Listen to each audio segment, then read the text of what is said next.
Hey everybody, what's going on? Welcome back to FACCI'S Cinema. Just wanted to go live and talk about something I've been planning on doing for a little while. I was watching Darren Sands, half of the Slaughtered Lamb movie podcast over on his channel, Mr. Sands Man, and he's been doing his tier rankings for horror movies going from 1980 to 1989. And that inspired me to want to do a ranking. I'm not going to do a tier ranking like he did. But I am going to do a top 10 horror movies from 1980.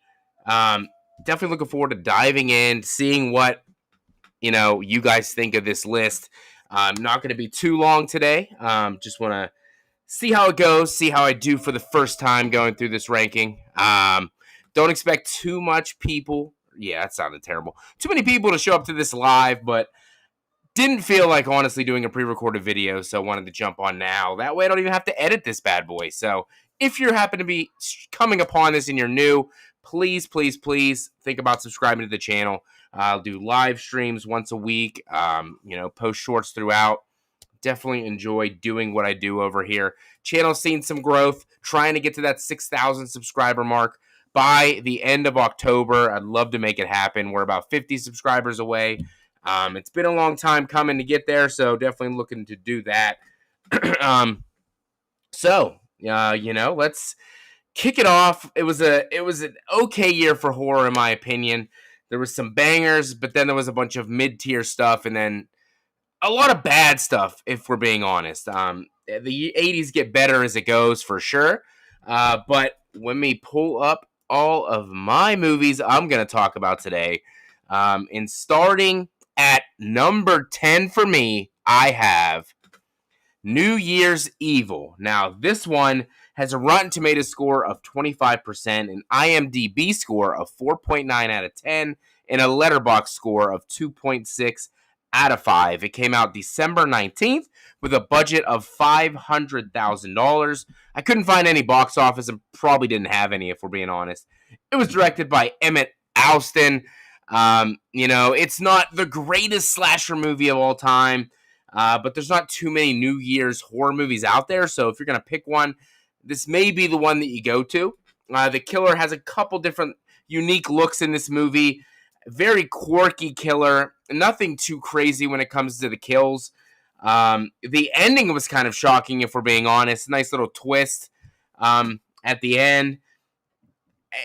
The music throughout is pretty cool. It feels like you're watching New Year's Rockin' Eve, if I'm being honest. So that kind of adds to the charm of this movie. Otherwise, it's really not the greatest movie you're going to watch during this time. Obviously, it's cheesy. Like I said, the looks of the killer are unique, but it's nothing like out of this world insane. Halloween came out in 78, kicked off this slasher craze. Friday the 13th came along in 1980, the year we're on right now. And this movie just happened to come out almost at the very end of 1980, trying to probably strike while the iron was hot, get that holiday movie, get that attention. It was fine. I mean, like my tombstone from my man Dave Vanderhoff says, it's fine. Definitely worth a one-time watch, in my opinion. I mean, is it going to be a yearly watch for you? It depends. It depends if you're looking for that New Year's Eve film to watch. It's like this, Terror Train, maybe another one or two other ones, but there's not too many to focus on that New Year's holiday. So, New Year's Evil number 10 for me.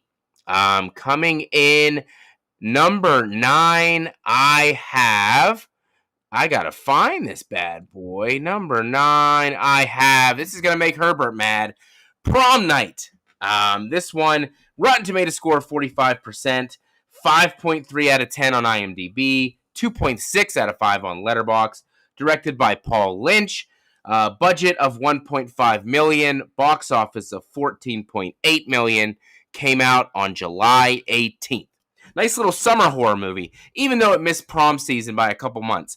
Obviously, we got Jamie Lee Curtis. She was coming from Halloween, coming over here. She did Terror Train. Obviously, Halloween 2 the year after. Halloween 3.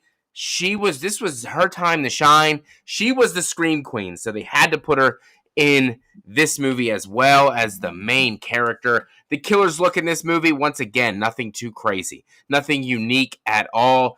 Black ski mask, sparkly. We got the creepy phone calls similar to when a stranger calls. So, using some of the same stuff that we've seen before. This was a revenge horror movie. A lot of these horror movies happen to be revenge horror movies. Something bad happened to them in their past, or someone they loved in the past, and they have to come back and seek revenge for them. A very cool kill at the prom, the dance. They're getting ready to announce the prom king and queen, and the beheading takes place. That is a fantastic kill. The killer reveal. Honestly, the first time I watched it, I was like, I don't even know who that guy was. Who was that guy? I mean, I probably wasn't paying attention that much because this movie does have a tendency to lull you to sleep. I do love the dreamlike quality of this film. It looks like the whole thing has this like mist over it, like dreamlike sequence. I don't know if that was an intentional thing or that was just budgetary constraint, but I did really, really like that. I mean, the prom setting works. We have had Carrie, obviously, another prom slasher. The remake to this, on the other hand, that was 20 times worse than this one. This is definitely a slasher for sure. And once again, finding another, it's not a holiday, but another important time of the year, for in someone's life. Like Prom Night's another one of those day kind of horror movies or holiday-ish type of horror movies. And like I said, the kills are fine. The killer's reveal, kind of confusing, but it's fine as well. It's not going to knock your socks off, I don't think. But if you're looking for another 80s slasher, I think it was good enough to make this top 10 list. So Prom Night coming in at number 9. All right, guys. So number 8 for me, I actually love this movie, but I had to come in at number 8. I got Humanoids from the Deep. I've learned about this movie from Frank and Darren over there at the Slaughtered Lamb Movie Podcast. Rotten Tomato score 45%. IMDb 5.7 out of 10. Letterboxd 3 out of 5. Budget of $2.5 million. Box office $2.1 million. This movie lost money. Directed by Barbara Peters, who then was replaced by Jimmy Murakami. This came out May 16th. Perfect for that summertime, beach time. This movie is wild. This is a creature feature that goes there. These salmon, half man, half salmon creatures from the deep come here to take away human women, and they're not just trying to do bad things to them, and I mean bad things. They're trying to reproduce, man. This movie is ballsy. This is sleazy. The gore was great. The practical effects for the monster wetsuits, I thought were fantastic. Yes, their budget wasn't out of this world, but the practical effects they used for the suits were great. Yes, they were obviously men in rubber suits, but they looked fantastic. They're dripping, they're wet, they're slimy. The kills, if you like nudity, you're going to get plenty of it in this movie. And for an 80s sleaze fest, it don't get much better than Humanoids from the Deep. I love the story, and of course, we have to end the movie on a cliffhanger. They're just giving you that little bit that, oh my God, they're going to make another one. That's insane. And the way that they do it, definitely an homage to Alien. And the reason Barbara Peters was replaced is because I don't believe she was for all these scenes with the taking advantage of these naked women and all the nudity and whatnot. But, that's what the studio wanted. They wanted to put that in their film. And this is what we got. And if you're into these kind of things and you're not offended easily, I highly recommend checking out Humanoids from the Deep. I think you will have a blast. Really, really cool, underrated creature feature. Got the steelbook of this bad boy myself. I highly recommend checking it out if you have not. Pretty cheap too. Pretty cheap. Got a nice steelbook. Also got a nice little Blu-ray. Highly recommend checking it out. All right, guys. Number 7, I gotta go with Alligator. Another creature feature, but I think this one does it better, and I think the critics and audiences also agree. Rotten Tomatoes score, get this, everybody, 87%. That is insane. IMDb, 6.1 out of 10. And Letterboxd, 3.2 out of 5. Directed by Louis Teague. Budget of $1.5 million. Box office of $6.5 million. This was the first one of the year. Released January 1st. And let me tell you, this is the Jaws of New York. He's in the sewer, starts as a baby, gets to monstrous size. It's supposed to be ridiculous. It's supposed to be fun. And it worked so well. The acting, fantastic. The main lead, the cop, detective, and his connection with the scientists. It's a love story you want to see blossom, everybody, and it does. This is great. He gets kicked off the force. He continues to try to solve this case himself because this alligator is wreaking havoc on New York City. And all those rumors, back in the day, like you drop an alligator in the sewer and it just grows and eats everything underneath. This movie took that myth and made it a reality. Practical effects were fantastic. The alligator looked great. Every time it was on screen, it looked so real. That wedding scene, total chaos. Tails whipping, limos getting crushed, people getting crushed, blood. It was awesome. The finale, when they have to go on the hunt and try to kill it.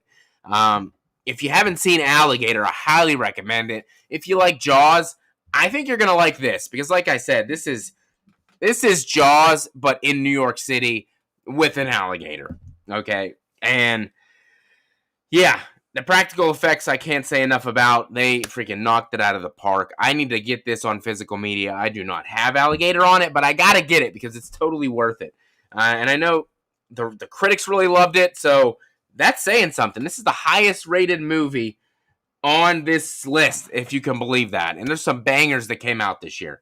So if you haven't seen Alligator, it's available for free. I think it's on Peacock. Might even be on Tubi. You gotta go check it out. Highly recommend it. My man MAGA coming again, dropping a super chat for me. Ice, Facci. Too cold. I appreciate that, buddy. Anytime you get sent in a super chat, really, really appreciate the love, brother. It really means a lot. Like I said, I don't get too many of them, so when I do get them, I can't thank you guys enough. It really helps. Helps keep me going, because sometimes I think about, shutting the channel down, limiting content maybe, but people like you and also people like Nick from the Lost Road Driving keep inspiring me to keep this going. Davey Death Ray, he's on the rise to 2,000 subs. He keeps me going as well. So thank you guys for all the love and support. Alligator coming in number 7. All right, guys, number 6 might be a hot take. We have Christmas Evil, a movie I watch every Christmas season. I don't think it gets the amount of love that it should. This movie came out November 7th, so perfect timing, right before the Christmas season really amps up. Rotten Tomatoes score, 57%. IMDb, 5.6 out of 10. Letterboxd, 3.1 out of 5. Directed by Louis Jackson, Michael's brother. No, I'm kidding, they're not related.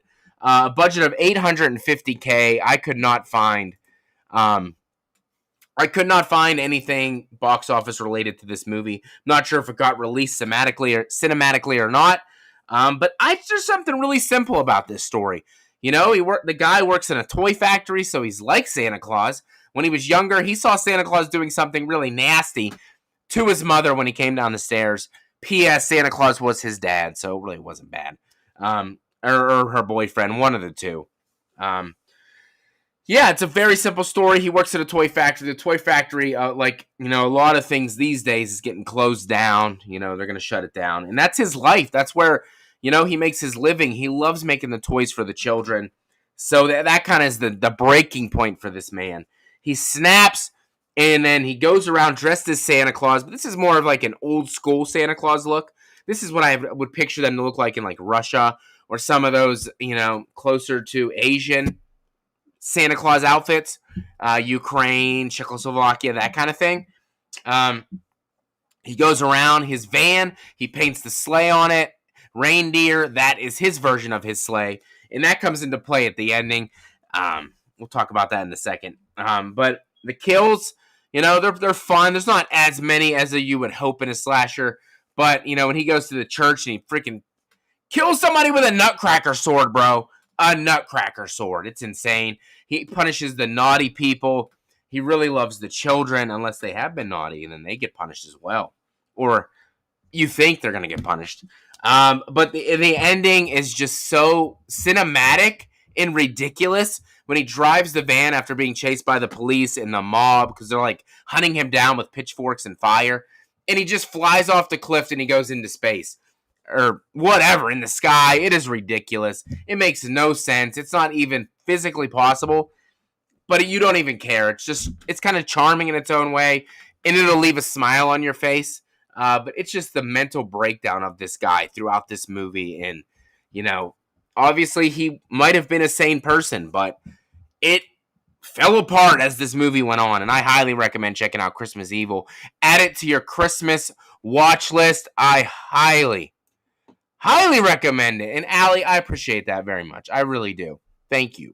I'm going to keep doing my best. I'm working on a Halloween video, so I'm very excited to get to work on that. Been doing a lot of study time, so that's coming down the way for sure.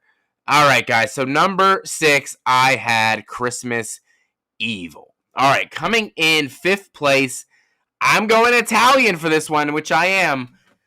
City of the Living Dead coming in 5th place. This has a Rotten Tomatoes score of 41%, 6.3 out of 10, or 6.2 out of 10 on IMDb, and a 3.5 out of 5, the highest rated so far on Letterboxd. This is from director Lucio Fulci, so you're getting gore. You're getting crazy shit in this movie that makes no sense.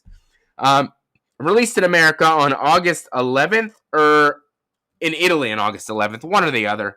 The dates were a little confusing. Budget of $350K. Box office, $2.6 million.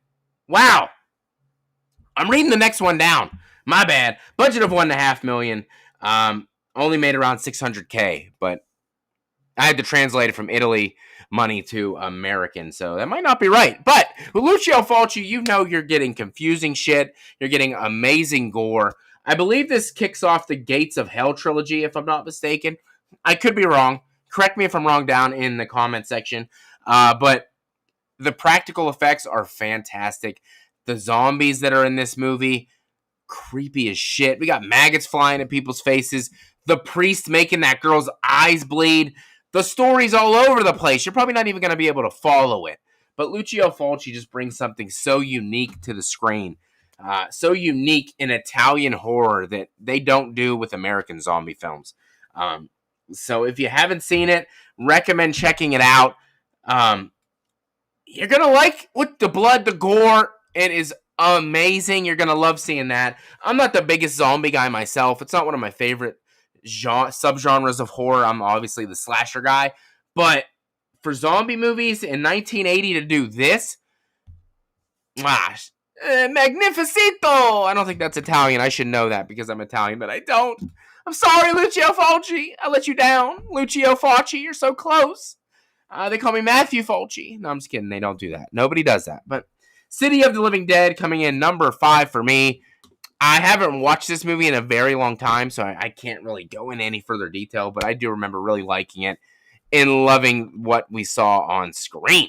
So, coming in number 4, we have a movie I just rewatched, actually. Maniac. Now, this movie's dirty and grimy and gross. This one had a Rotten Tomato score of 45%, 6.3 out of 10 on IMDb, 3.4 out of 5 on Letterboxd, budget of $350K, box office $2.6 million, directed by William Lustig, starring Joe Spinell, came out December 26th. What a Christmas present this movie was. Once again, practical effects. You're inside the mind of a complete psychopath. You see him get worse as the movie goes along. He's talking about his dead mother. We got mannequins coming alive. He's skinning these girls after he kills them. Once again, practical effects just steal the show. Tom Savini's head explosion, brilliant. It was like a plastic head or whatever, or paper mache head, something filled with like old food and shit, and it just explodes with that shotgun blast. Joe Spinell is disgusting. He's gross. Wow, is he nasty. And they get them up and personal shots of his face. You know what I mean? They like zoom in when he's like choking people and he's like so sweaty and gross. I imagine he smells like, a house filled with dirty diapers filled with Indian food. That's what I imagine he smells like. And it's nasty. But this movie is supposed to be nasty. New York, shot guerrilla style. They weren't even supposed to be where they were filming this, but they did it anyway. You know what else is nasty? Another super chat from MAGA Cat. $4.99, dude. Quitting is not an option in this dojo. Is it? No, sensei! Oh my gosh, I appreciate that so much once again, buddy. You are killing it. Always a huge supporter of the channel, MAGA. Hope you're doing well, buddy. Hope you are living your best life. Always appreciate whenever you're stopping by and hanging out. And just like I said, that was disgusting, just like Maniac. So if you love those grimy, gritty, this one kind of feels like it's real life. Like you're watching an actual guy go kill people. Snuff film, this one's dirty and gross. This isn't one you're going to watch too often, but it definitely is one of the best movies, horror movies from 1980, in my opinion. Is it gross? Wow. So sleazy, baby. You never know what you're going to get when you're watching that. Okay, that is my number 4. Moving right along. Number 3 for me, maybe a hot take, I don't know. The original Friday the 13th, a movie that I have grown to love over this past year. Rotten Tomatoes score 68%. IMDb 6.4 out of 10. Letterboxd 3 out of 5. Directed by Sean S. Cunningham. Budget of $550,000. Made $60 million, ladies and gentlemen. $60 million at the box office. Came out May 9th. Perfect for the summertime. Camp slashers were created. There might have been some before this. I'm not 100% sure. I am not your encyclopedia for horror. I'm just a guy who has a mediocre YouTube channel who tries his best to make you laugh. Yes, Mrs. Voorhees, an iconic killer in horror. That ending, it was supposed to be a whodunit. This movie was not a whodunit because we never actually got to see her on screen. Sorry, spoiler alert if you haven't seen this movie, but come on. It's from 1980. This movie's 45 years old. But it is a go-to for camp slashers. You got great practical effects, Tom Savini. You got that amazing jump scare at the end. Jason popping out of the lake. You think everything's okay. They're playing that melancholy music. And bam! One of the best jump scares of all time. And then every other movie's tried to duplicate something like this. I know Carrie did it first. But I thought Friday the 13th did a badass job of doing this as well. Alice is a final girl. She's not the greatest in the world, but she's fine. That final act with her and Mrs. Voorhees, bitch slapping and throwing yarn and hitting her with pans and all kinds of shit. But she brings the heat with that last final kill. Mrs. Voorhees getting her head chopped off by the machete, and Tom Savini's hairy knuckles reaching up to grab it. If you didn't know that, there you go. Now you know. Harry Manfredini killing it with the score. I wish that they wouldn't have had this lawsuit so we could have got some more Friday the 13th since the 2009 one. But it looks like that should all be resolved, and we're going to be getting some cool Friday the 13th stuff. Very excited. But this is the one that kickstarted this franchise. Yes, some others in the franchise have done it better. Most people don't have this movie as number one in their franchise. But it's one that I do not skip anymore when I do watch this. Humanoids from the Deep make the list. You know damn well it made the list, Brett. What's going on, Brett from Good Real Hunting? Hope everything's doing well over in your neck of the woods. I just wish we would have got Mrs. Voorhees just somewhere sprinkled throughout this movie. Yes, we've seen her with a coat on. Yes, she was in the Jeep. I mean, they could have had her at the diner with Steve Christie. That would have been really, really cool, and I think that would have helped the, whodunit aspect of this movie. But Friday the 13th, some people say it ain't a classic. I think it's a classic of the slasher genre in the 1980s. So comes in third place for me. Coming in second place may be a surprise to you guys. Also maybe a hot take. I got The Shining, ladies and gentlemen. Jack Nicholson in The Shining. This one, Rotten Tomatoes score 84%. Not the highest on the list, though, which is insane. 8.4 out of 10 on IMDb. That is the highest. 4.2 out of 5 on Letterboxd. The highest. Directed by Stanley Kubrick. A budget of $19 million. Box office of 48. And came out May 23rd. Wow. The Shining. This is a movie that people would not think that I would enjoy. It's a slow burn. Another deep dive into a man's breaking psychosis. He's just falling apart the longer he's at the Overlook Hotel. The setting is creepy as shit. Came out with an amazing sequel with Dr. Sleep. Maybe even better than this one. Maybe a hot take, not sure. Jack Nicholson's performance, absolutely insane. Here's Johnny. The ice maze outside in the finale. The twins. The blood rushing down the hallway. The riding, whenever Danny's riding the hallways on his tricycle. Oh my gosh, the aesthetic of this movie is brilliant.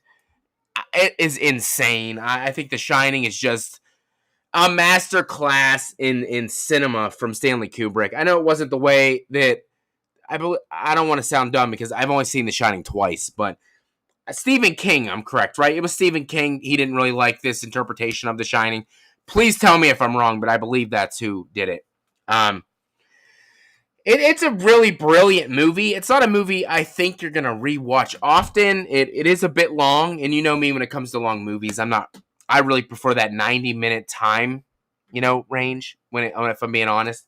But The Shining is almost like perfection. It's one of those horror movies you're definitely going to watch when it's cold. It's getting closer to wintertime. When it starts to snow up at the Overlook, that is some beautiful scenery. The ice maze, Jack's just insane. He's insane. Jack Torrance, he should have quit while he was ahead. You know what I mean? I would never have taken that job. It was terrifying. You're up there by yourselves, man. You're up there by yourselves. Like, of course you're gonna get that cabin fever. Is that what it's called whenever you're like stuck somewhere for a long time, you need to break out?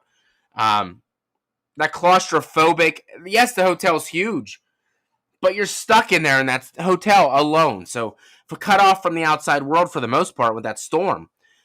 So it's fantastic. That naked lady scene, you always can't go wrong with a naked lady scene. And then the ending, man, was Jack always there? Was he's a spirit? Because he was on that picture on the wall. It's just a haunted hotel.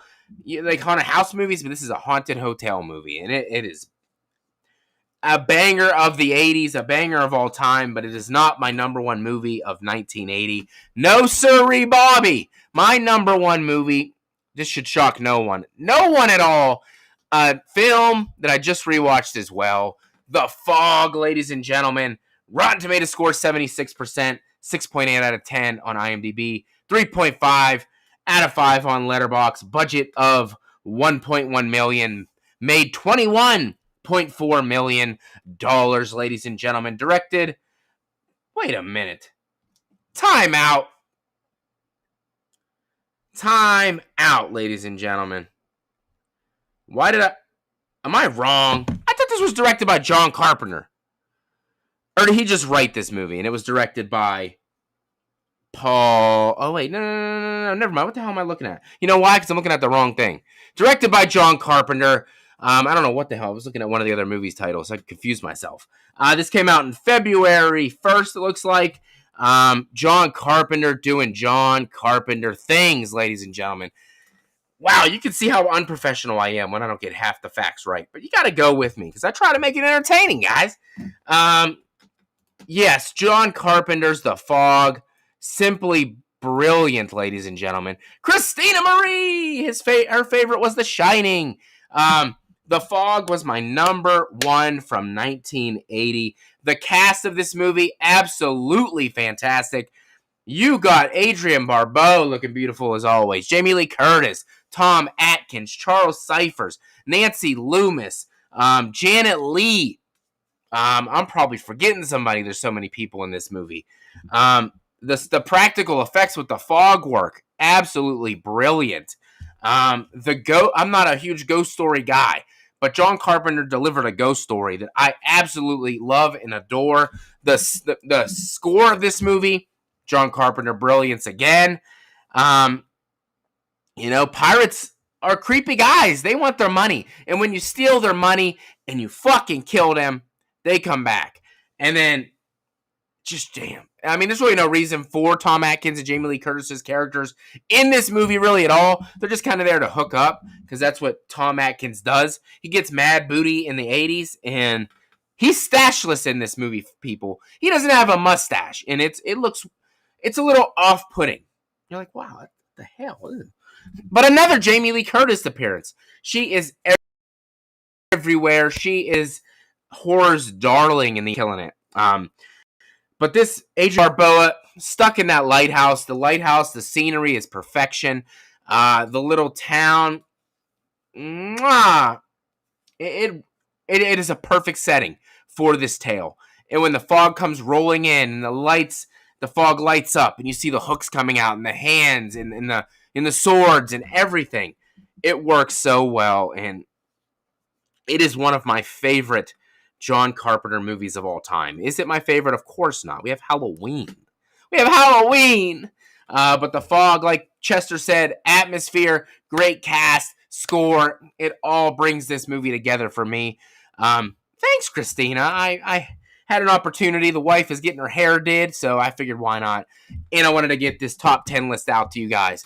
And no better way than doing live, so I don't have to edit it. So The Fog, if you're looking for that ghost story, you're looking for that atmosphere, the mood, the score, the effects work, and you just love John Carpenter, you're going to love The Fog. Got 2 steelbooks of this movie, the 4K and the regular. I had to double dip. It's amazing. And there's just so many familiar faces in this movie. So many horror alum, so many Halloween alum, that's another notch on the belt in this movie for me. Could we use a couple more kills? Yes. Could we have seen some of the more kills? Yes. And that ending where you think the priest everybody survived. They got what they wanted. They came back for their gold. They got it. And then that final scene, they came back for the priest, baby. He was the 6th and final sacrifice for these pirates. It worked great, and I love The Fog, and I hope you guys love The Fog as well. Christina going to see Tyler Mane in a week. Okay. That was one brutal-ass Michael Myers faux show. He's in a lot of horror movies that people don't even know about. You know what I mean? 241 Degrees. He was in that bad boy. You guys probably like, what the hell is that? Trapped in a sauna, baby. You burn up. That's what that is. Yes, I put a poll in the chat. Like I said, I didn't expect a lot of people to be here. It is early on a Saturday morning, especially on the West Coast. It's only 8 a.m. So I'm going to end the poll. Oh my gosh, I can't end the poll. I need one more vote in the poll. One more. Anybody, if you haven't voted, please do. It's tied up right now between my number 1 and my number 2. 36% of the votes going for The Fog.